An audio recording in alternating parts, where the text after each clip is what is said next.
Assalamu alaikum wa rahmatullahi wa barakatuhu to some of you, and peace out to the rest of you. Black Heart is signing black in again, asking you to hit the share button. Look, you know what I'm going to say in the introduction. I don't have much time, so I'm going to go ahead and spit this out because I'm on my way to the next class.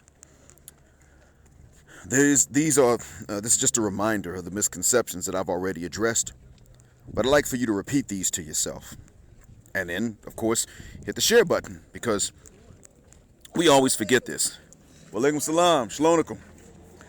And I'm getting tired of hearing, I'm going to go ahead and say it, jungle bunnies repeat the same old doggone misconceptions. Whether it's in YouTube, Facebook, or anywhere, you keep on saying the same things that are not necessarily true.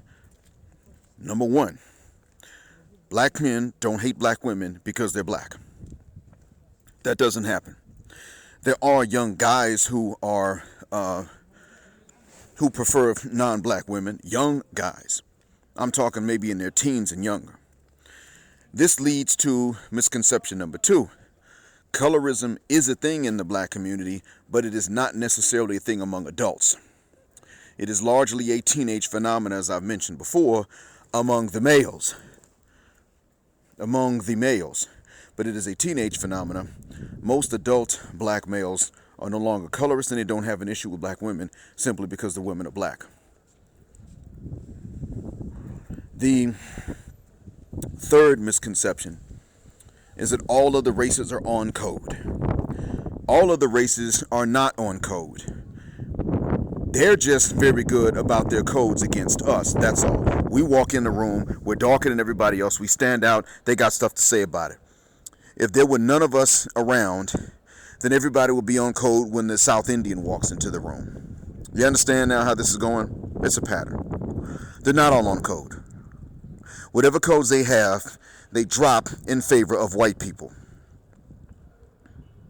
And not all other ethnicities hate us either. This is not necessarily the case. I just came from vacation in a country which I picked because they don't hate us.